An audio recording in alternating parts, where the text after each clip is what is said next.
How to find your Natwest account number.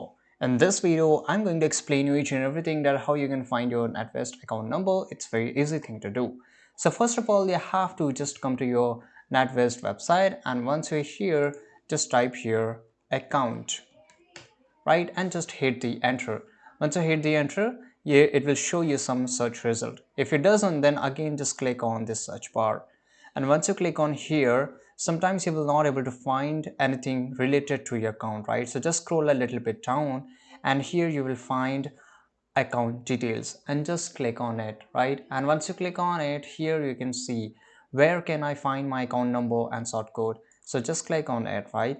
So once you click on it, just wait for a few seconds. Here it will explain you each and everything, that if you're on the mobile phone, here are the some steps, and if you're here on the website online banking, then you have to just click on it. It will open into a new window, and here then you have to select the account you wish to open from the account summary screen. Then select the option view account details, and here you will find each and everything, account number, your more details about your account. So this is it guys. I hope you found this video very useful.